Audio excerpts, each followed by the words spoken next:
pues muchas veces de manera diferente. No vamos a llegar a la parte fina de cada una de estas condiciones, sino vamos a mencionar enfermedad renal aguda y enfermedad renal crónica con las principales etiologías que podemos señalar. Es también importante recordar que tenemos, aquí estamos viendo un corte sagital de un riñón y vamos a tener el parénquima renal, la zona cortical y la zona medular. La zona cortical, aquí estamos viendo que están representando a las nefronas. Vamos a tener nefronas corticales y nefronas medulares. Cuando tomamos agua de manera normal, ¿verdad? Generalmente la sangre se va a filtrar a partir de las nefronas corticales. Esto nos permite el hecho de que la sangre, bajo estas circunstancias de ingesta normal de líquidos, sea filtrada a través de las nefronas corticales, nos permite producir orina diluida. Entre más agua tomemos, más se va a utilizar a las nefronas corticales, porque esas son las encargadas de producir orina diluida.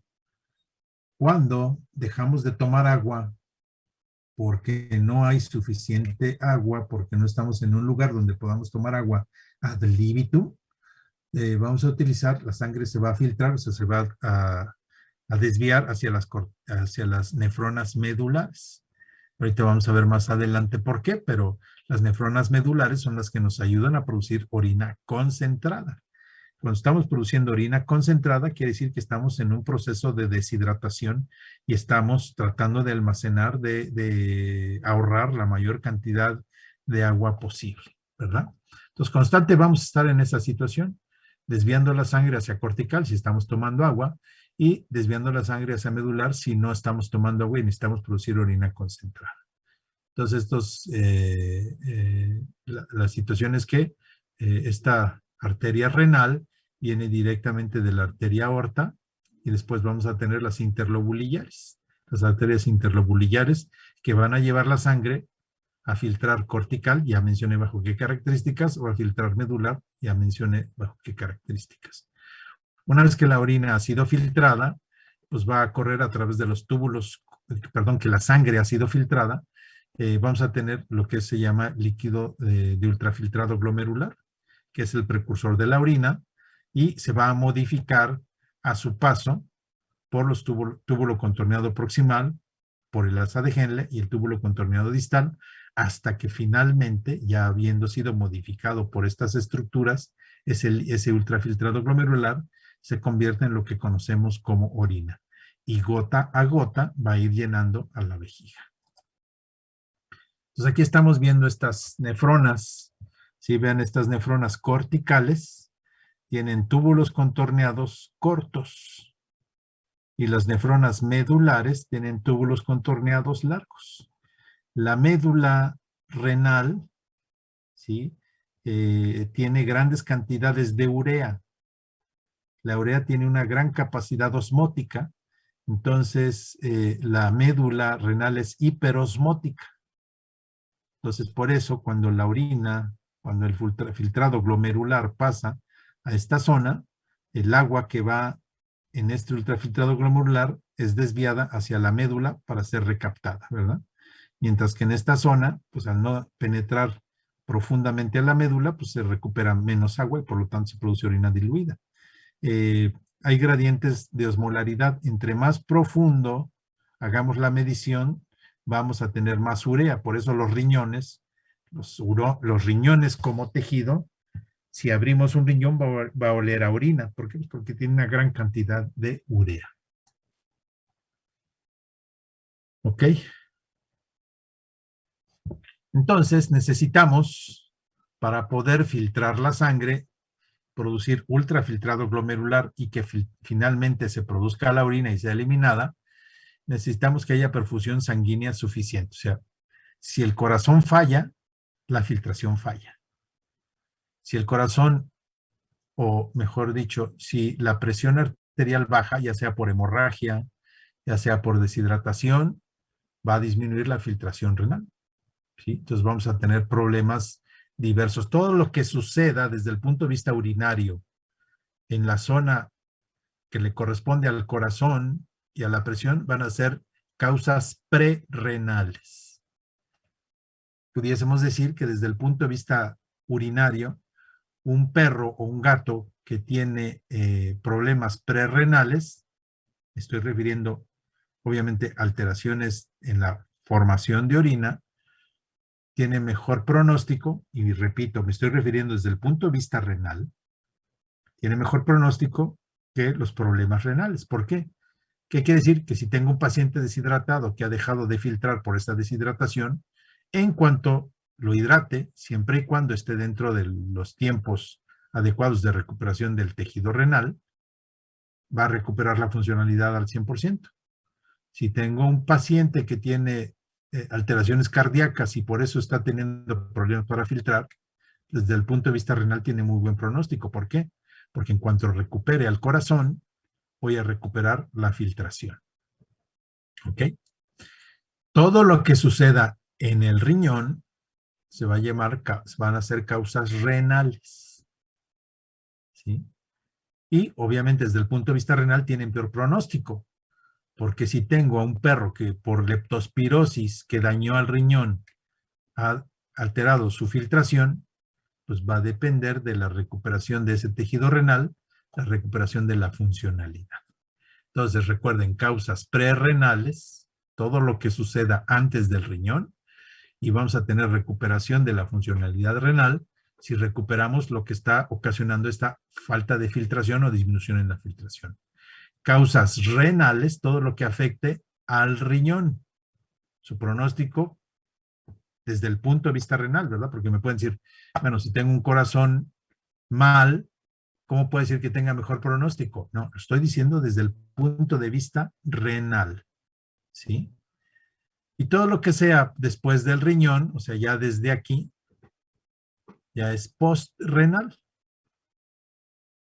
Puedo tener cálculos que obstruyan la uretra y eso ocasionar alteraciones en la filtración porque está obstruido, entonces eso ya es una causa postrenal.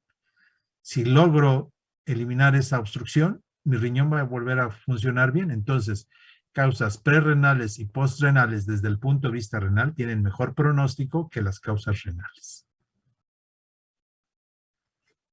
Bien, aquí estamos viendo pues, lo que es la formación del ultrafiltrado. ¿Sí? Aquí estamos viendo esta nefrona, ¿no? ¿Sí? Estas son arterias interlobulillares. Aquí estamos viendo el ovillo glomerular, que es este. Esta es la parte sanguínea. Esta es la arteria o arteriola aferente. Quiere decir que la sangre para filtrar llega por aquí. Tenemos un ovillo glomerular y posteriormente la arteriola eferente, o sea, lo que sale. La sangre llega por la arteriola aferente para su filtración y sale por la arteriola eferente. Aferente quiere decir que llega, eferente quiere decir que se va. La sangre se va a filtrar hacia el espacio glomerular. ¿Sí? Esto ya es cápsula de Bowman. Esto ya es ultrafiltrado glomerular y lo que hay aquí es sangre. Prácticamente todo se filtra. Lo que no se filtra son proteínas de alto peso molecular y células. Eso es lo que no logra pasar el filtro. Todo lo demás se filtra. ¿Qué quiere decir? Tenemos proteínas de bajo peso molecular que se filtran. La albúmina se filtra. ¿Ok?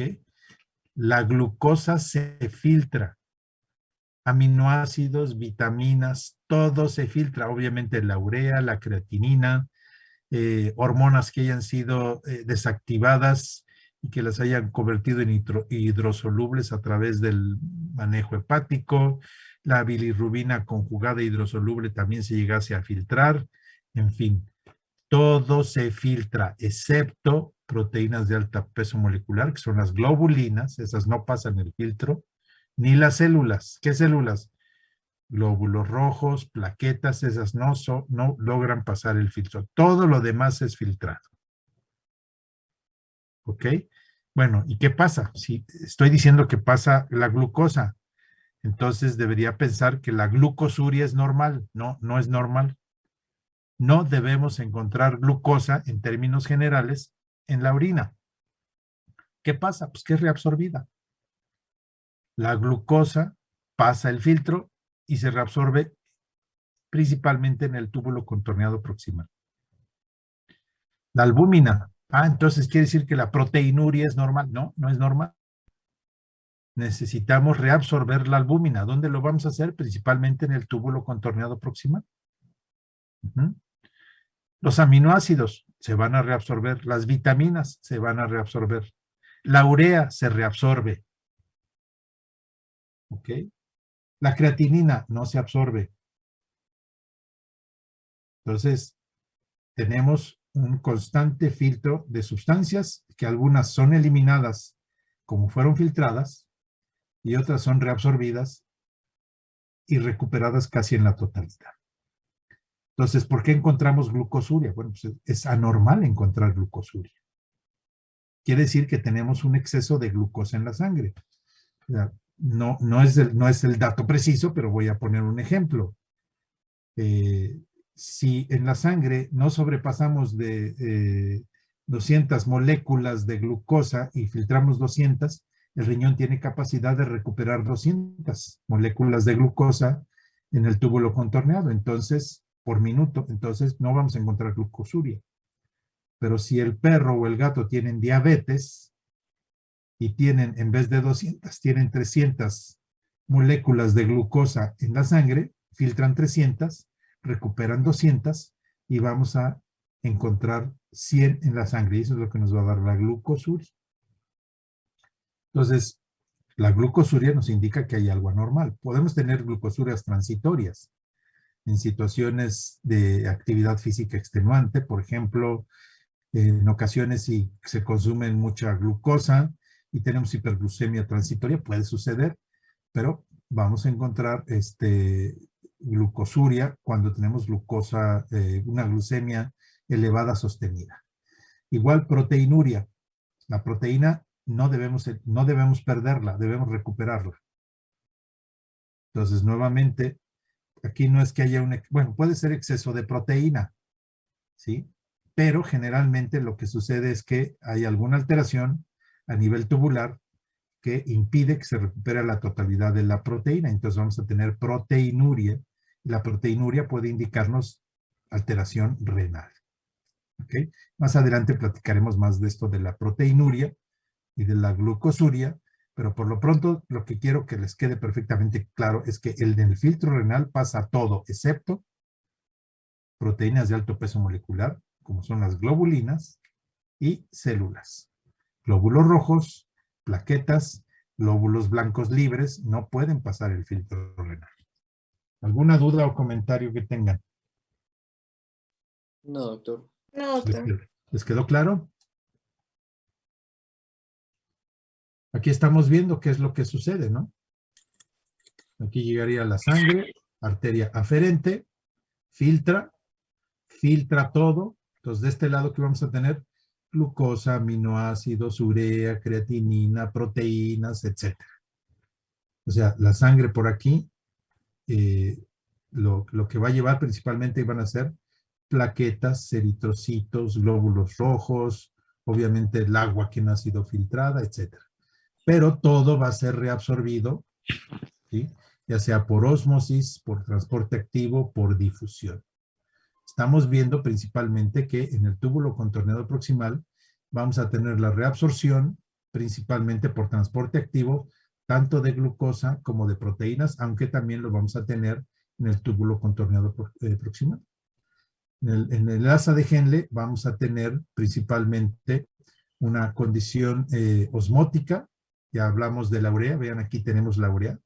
Por eso les decía que la urea es necesaria. O sea, si tomamos mucha agua, muchísima agua, se nos pasa el reto Bonafont y nos volvemos loquitos y decimos, no, bueno, es que si tomar 2 litros de agua está chido, pues tomar 5 litros de agua al día, pues está más chido.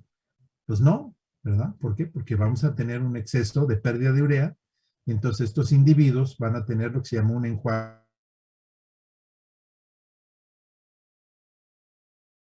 producir orina concentrada. Si yo, por ejemplo, eh, lo que les digo cuando estamos ahí en el salón, ¿verdad? Y están todos ahí con sus botellas de agua y están tomando traguitos y traguitos y traguitos, y hay otros que no, y les digo, si nos encierran aquí y no nos permiten tomar agua, los primeros que se van a morir van a ser los que, por deshidratación, son los que toman mucha agua, porque no van a producir orina concentrada, no les va a alcanzar el tiempo a producir orina concentrada. Si no nos dejan tomar agua, nos vamos a morir todos por deshidratación a final de cuentas, ¿verdad? Pero los primeros que se mueren en una situación donde no hay posibilidad de tomar agua son los que tomaron mucha agua de manera regular. ¿Por qué? Porque tienen el enjuague medular y no van a poder producir orina concentrada. Entonces, la diferencia va a ser de días probablemente o de horas, pero los primeros que se mueren son los que toman mucha agua por deshidratación, se van a morir, porque no van a poder establecer la producción de orina concentrada y se deshidratan rápidamente, mientras que los que están en esa condición de que toman únicamente el agua suficiente para no estar deshidratados, pues obviamente tienen la posibilidad de producir orina concentrada inmediatamente. Entonces, todo esto, todo lo que se filtra es reabsorbido. Repito, ¿qué es lo que no se filtra? Proteínas de alto peso molecular, como son las globulinas y las células. Bien, hay muchas condiciones que tenemos que tomar en cuenta para determinar cómo está funcionando el riñón, ¿sí? Bien, hay dos situaciones, la urea y la creatinina, que son las que generalmente tomamos en cuenta. La urea es menos creíble que la creatinina es más puntual. La urea se puede ver alterada por los que estamos viendo aquí. O sea, entre menos proteína consumas, menos urea hay.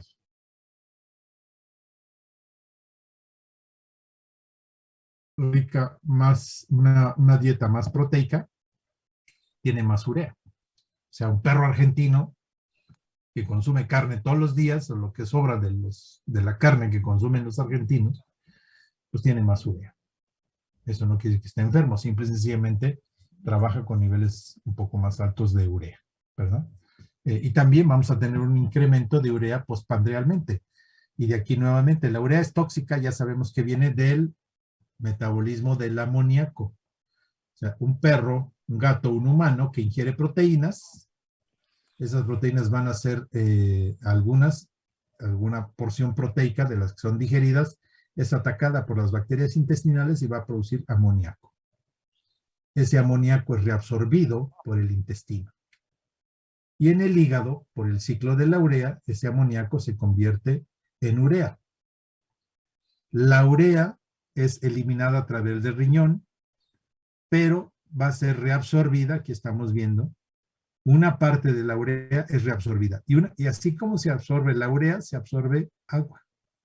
Entonces eso es lo que le va a dar la capacidad a un individuo, perro, gato, humano, ratón, etcétera, de producir, de poder ahorrar agua. ¿Ok?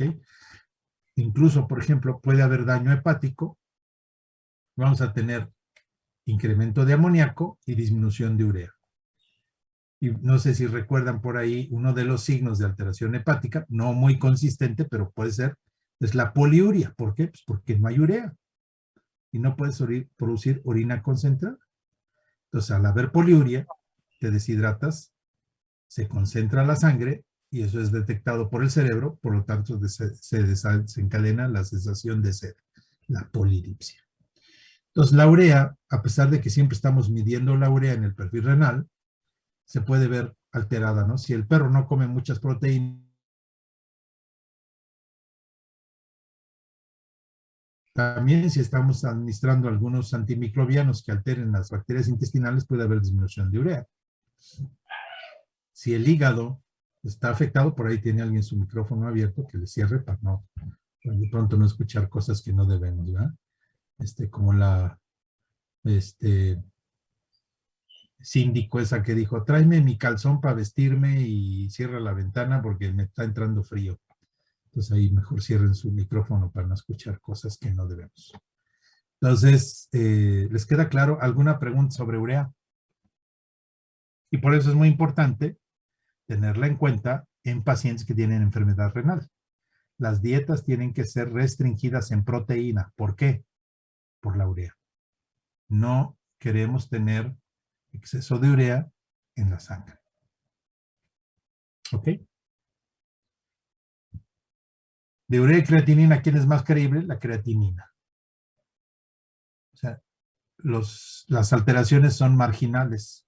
O sea, sí hay alteración, pero es muy, muy leve, realmente no significa alteraciones en el hallazgo.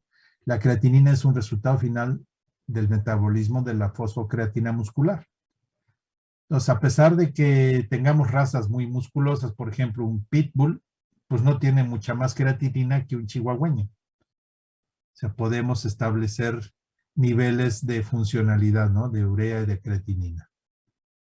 Entonces, el incremento o disminución, si eres musculoso o no eres musculoso, si trabajas muy fuerte los músculos o eres medio sedentario, pues es muy marginal. Entonces, la creatinina es bastante creíble, ¿eh? Y además no hay reabsorción.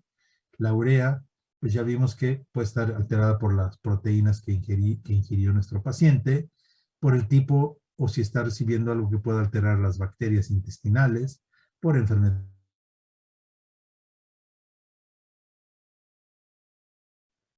Entonces, entre urea y creatinina, ¿quién nos da una imagen más paralela, más creíble de la capacidad de filtración? Estamos hablando de filtración renal, es la creatinina. Entonces, la creatinina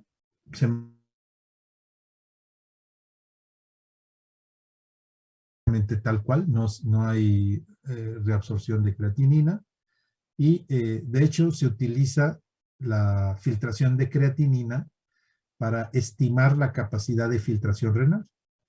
Entonces, por ejemplo, cuando hay algún fármaco nefrotóxico que necesitamos utilizar, ¿sí? Entonces utilizamos la capacidad de filtración de creatinina o el resultado de filtración de creatinina para establecer la dosis o el intervalo. Podemos disminuir la dosis o incrementar el intervalo si es que ese fármaco nefrotóxico lo necesitamos por alguna razón. Entonces, ¿cuál parámetro utilizamos para verificar cuál es la capacidad de filtración renal, urea o creatinina? Creatinina, sin lugar a dudas. Bien, siempre que hagamos un perfil renal, eso lo estamos tomando de la sangre. Siempre se tiene que acompañar de un general de orina. ¿Ok? No es adecuado tomar un perfil renal serológico sin tener la contraparte de la orina, ¿no? Entonces, la colección pues puede ser por micción, por compresión vesical y colectar, puede ser por cateterismo, puede ser por cistocentesis. Si queremos determinar si hay bacterias en la orina, la que está en la vejiga, tiene que ser por cistocentesis. La contraindicación de la cistocentesis es que no identifiquemos a la vejiga. O sea, tenemos que palpar. Aquí vemos que te debes poner guantes, tienes que lavar la zona por lo menos, porque lo que quieres verificar es si hay bacterias o no. Entonces tienes que hacerlo pues, de la manera más estéril que sea posible, ¿no? La micción espontánea o inducida, pues esto no sirve para bacterias, porque ya mencioné que el último tercio de la uretra tiene bacterias. Entonces aquí estamos colectando bacterias, entonces esto no nos sirve. Si nuestro objetivo es determinar bacterias presentes en la orina, ni cateterismo ni micción son adecuadas. ¿Sí? El cateterismo pues para mí es lo más cómodo, ¿verdad? O sea, hay que tener las sondas en el tamaño adecuado, porque tenemos perros de 500 gramos y perros de 80 kilos. Entonces, la longitud y el diámetro de las ondas debe variar a esa situación.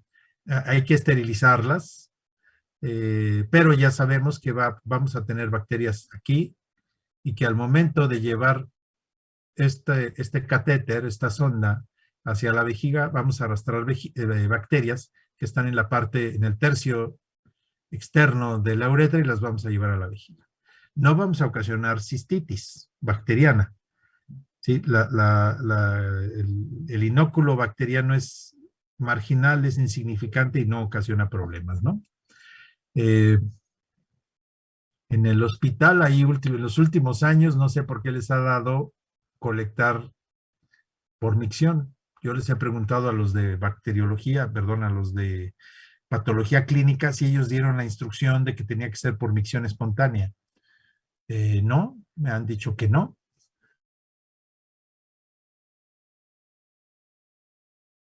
Está ahí en la parte externa del hospital, un perro libre que hace pues cuando quiere orina, ¿verdad? Y entonces le damos la consulta y le decimos, ¿sabe qué? Vamos a necesitar orina.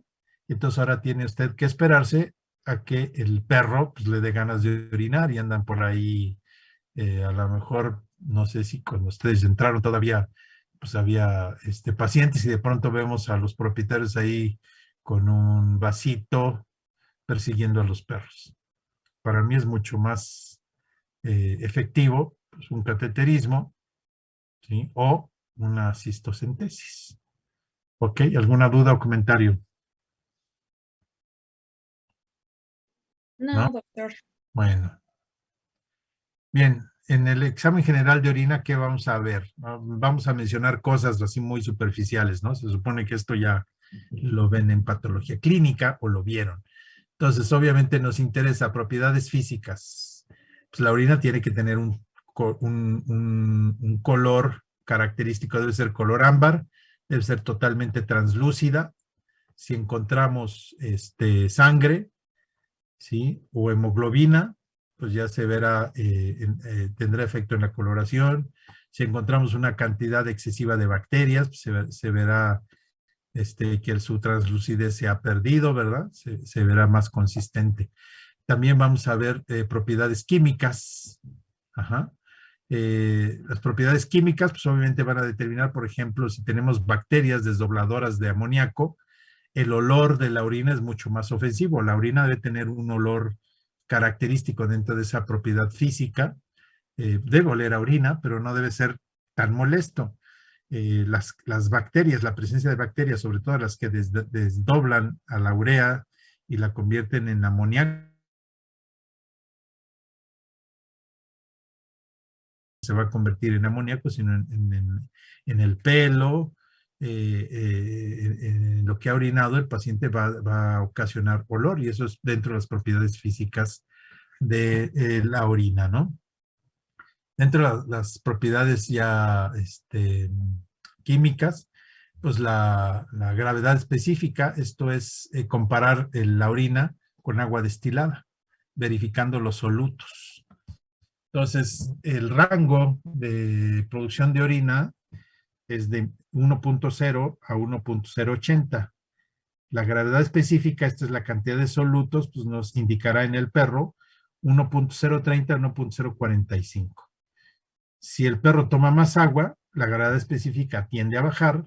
Si no toma agua, tiende a subir. ¿Ok? En los gatos es más concentrada la orina, o sea, su gravedad específica está en un rango de 0.045 a 1.065. Un paciente deshidratado tenderá, si su riñón es normal, a producir orina más concentrada. ¿Sí? Podrá acercarse más al 0.045, incluso más. Si tenemos un perro o un gato deshidratado y su gravedad específica está baja, quiere decir que su riñón no está produciendo orina concentrada. Entonces, ese paciente está en mayor riesgo de deshidratarse más rápido, es lo que estaba diciendo yo de la urea. O sea, la enfermedad renal ocasiona que el riñón sea incapaz de concentrar orina. ¿Ok? Entonces es muy importante establecer cuál es la gravedad específica de nuestros pacientes, o sea, de la orina de nuestros pacientes, y eso nos va a dar un parámetro de si su riñón está siendo capaz o no de concentrar orina. Incluso hay pruebas de deprivación de agua, o sea, tenemos a un perro, a un gato, tomamos una muestra de orina y checamos la caja, metemos al perro en una jaula, no le damos agua de beber y una hora después empezamos a tomar otras muestras de orina para ver si está produciendo ya orina concentrada. ¿Sí? Hay que tener cuidado porque si tenemos un perro que no produce orina concentrada y lo tenemos 6 o 8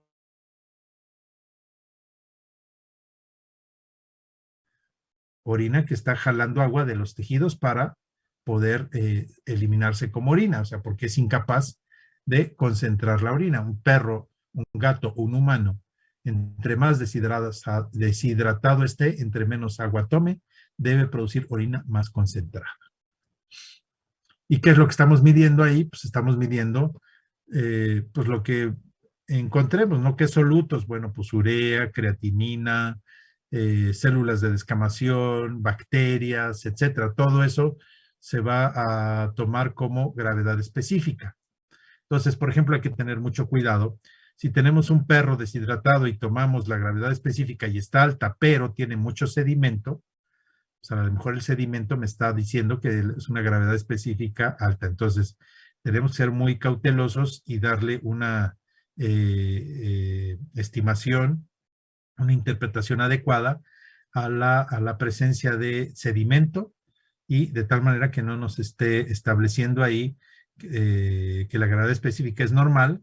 Si, o sea, un perro deshidratado con mucho sedimento y gravedad específica normal, pues a lo mejor nos está indicando que el riñón no está produciendo orina concentrada, pero tenemos procesos inflamatorios en la vejiga que nos están haciendo por la presencia de glóbulos rojos, presencia de glóbulos blancos, de bacterias, que la gravedad específica esté alta. Dentro de lo que vamos a checar también es el pH. Perros y gatos deben producir orinas que tiendan a la acidez. Ajá.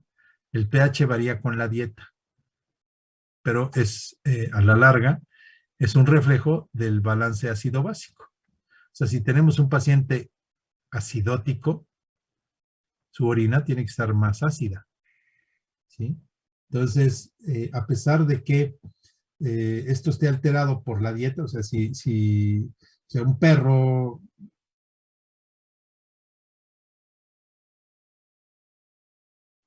tiende a la neutralidad o a la alcalemia, a la alcalosis, ¿sí? Será álcali su pH. Y esos pacientes tienen mayor tendencia a desarrollar procesos infecciosos del tracto urinario, porque el pH ácido, ¿sí? Con gravedad específica alta,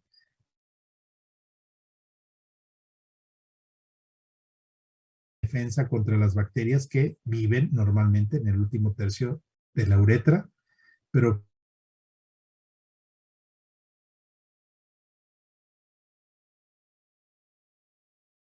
ureteritis, nefritis, pielonefritis, ¿ok? No debemos encontrar proteínas. Ya vimos que la albúmina logra pasar el filtro, pero debe recuperarse prácticamente en su totalidad. Entonces, si encontramos proteinuria, hay que verificar el sedimento. Glóbulos rojos, glóbulos blancos, bacterias, células de descamación se leen como proteína. Entonces, si tenemos proteinuria, o sea, hacemos la prueba de proteína en la orina y tenemos proteinuria y no hay sedimento, ojo, eso puede indicarnos enfermedad renal. Si tenemos proteinuria y en el sedimento encontramos bacterias, glóbulos rojos, células de descamación, todo eso es leído como proteína. Entonces decimos, bueno, la proteinuria es por sedimento, no es porque encontremos albúmina, ¿ok? No debemos encontrar glucosa. Ya dijimos, la glucosa se filtra, sí, pero es reabsorbida. Si encontramos glucosa, tendremos que tratar de explicar por qué. ¿Sí? Bueno, si es patológica, pues entonces nuestro paciente tiene o diabetes o tiene Cushing, cualquier cosa que ocasione hiperglicemia. Pero cualquier cosa que ocasione hiperglicemia puede decir que el perro se haya comido 1 kilo de caramelos y que tenga una glucosuria transitoria. ¿Ok? En proteínas, por ejemplo, la fiebre o trabajo muscular excesivo puede ocasionar proteinuria transitoria. Hay que tomar en cuenta eso, ¿no? Pero es muy importante, si la proteinuria que detectamos viene del riñón, quiere decir que el riñón ha perdido la capacidad de absorber albúmina. Y eso nos indica gravedad en la situación. ¿Ok? No debe haber cuerpos cetónicos. Los cuerpos cetónicos nos indican que la obtención de energía tiene que ser por vías alternas, no de glucosa. O sea, ya sabemos que la cetonuria se da por gluconeogénesis. O sea, tratar de buscar glucosa, que es el energético que utilizamos por nuevas fuentes. Generalmente la grasa, ¿sí? O el músculo. Sangre oculta no debe haber. Bilirrubina tiene que haber trazas, más en los perros que en los gatos. En los gatos no es normal encontrar bilirrubina, en los perros podemos encontrar bilirrubina. En el sedimento, pues habrá que ver al microscopio y podemos encontrar células epiteliales, es normal, eritrocitos, una pequeña cantidad de eritrocitos es factible, leucocitos, bacterias, pues va a depender de la manera en la que obtuvimos la orina, ¿verdad? Si la encontramos por cistocentesis, si obtuvimos la orina por cistocentesis, no debe.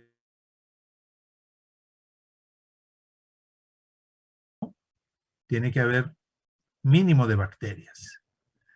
Si la muestra de orina se obtuvo por micción, puede haber muchas bacterias.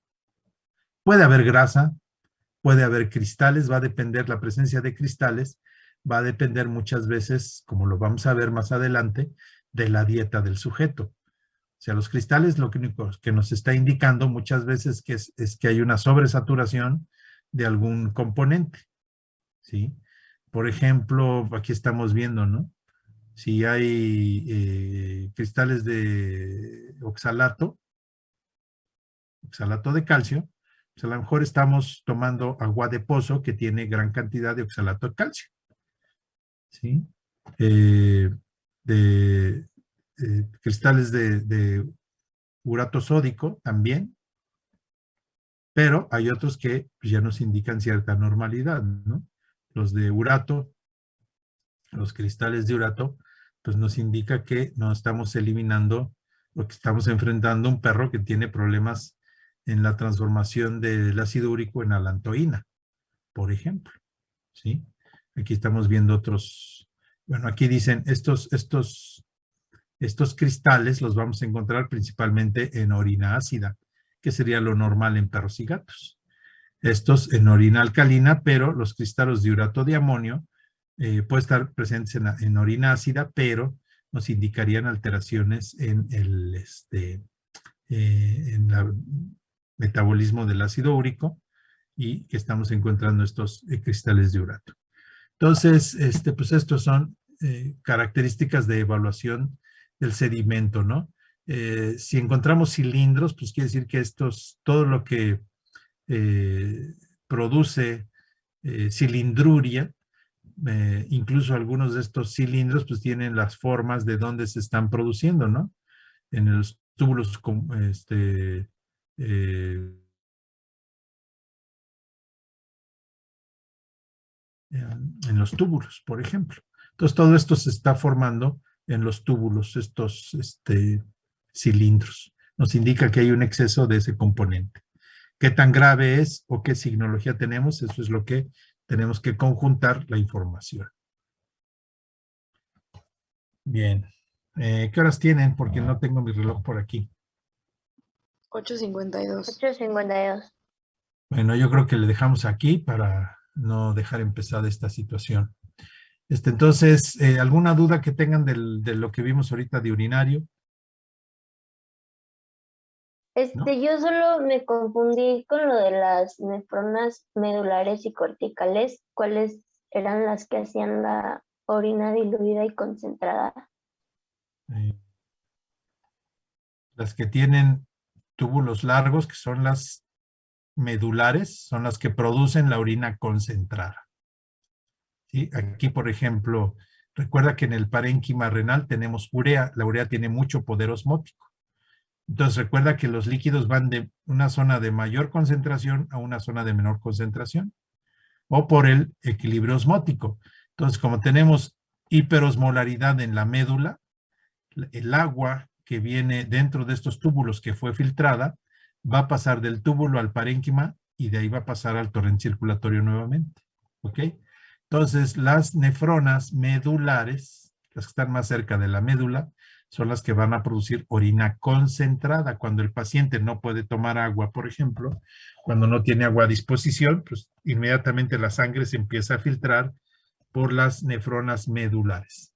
Las nefronas corticales, se llama corticales porque la nefrona, el glomérulo está más cerca de la corteza que de la médula, sus túbulos son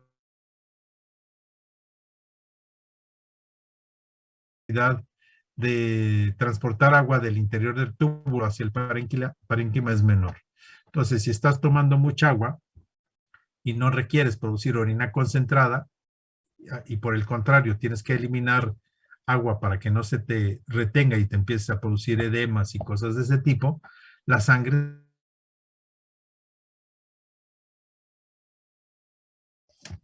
¿Ok?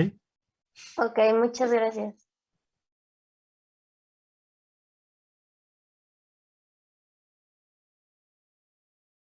Bueno, dejamos ya para el lunes lo que es insuficiencia o enfermedad renal. Actualmente le llaman más enfermedad renal que insuficiencia, pero durante mucho tiempo a la condición se le llamó insuficiencia renal. Recuerden que el lunes tenemos examen que comprende desde cavidad oral hasta hígado. ¿Ok? Bueno, pues estudien mucho, por favor. ¿Ya todos tienen la liga de lunes? Sí, doctor. En Ok. el chat le pusieron una pregunta. En el chat, a ver, déjame ver. Aquí. Bueno, eso lo veríamos, ¿cómo vamos a modificar el pH? Generalmente lo que queremos es acidificar, porque el pH de la orina de los perros, ¿cómo es? ¿Ácido o alcalino? ¿Qué opinan? Ya con lo que dijimos, ya ustedes pueden establecerlo, ¿eh? ¿Cuál es el pH normal de la orina que emite un perro y un gato? 5 a 7.5. Así. Ácido. Ácido. El pH es ácido. De hecho, el pH ácido de perros y gatos es un mecanismo de control del tipo y cantidad de bacterias que están en la uretra. ¿Y por qué se hace el pH ácido? Pues porque consumen proteínas de origen animal. Los animales herbívoros, su pH es alcalino. Entonces, cuando sometemos a un perro, a un gato, a una dieta vegetariana o que disminuye la cantidad de proteína de origen animal, su pH tiende a ser neutro o alcalino, lo cual favorece la presencia de bacterias.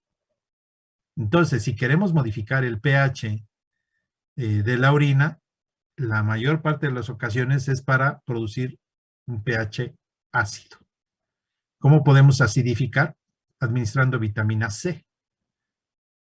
Entonces, si queremos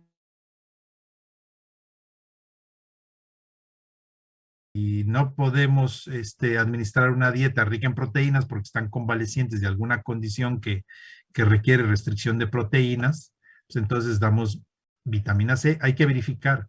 Si nuestro paciente está acidótico, no debemos acidificar a nuestros pacientes porque la manera de acidificar el pH es acidificando a nuestro paciente indirectamente. ¿Sí? Entonces, uno, queremos que el pH normalmente sea ácido. Entonces, ¿cómo lo vamos a lograr? Con vitamina C. Otra es con metionina. Si administramos metionina en la dieta, pues con eso acidificamos el pH. Pero conseguir metionina pues, está medio difícil. O sea, no es fácil de conseguir la metionina. O sea, La metionina acidifica más eficientemente al pH de la orina, pero generalmente la metionina no la venden en pequeñas cantidades, o sea, te venden cantidades grandes.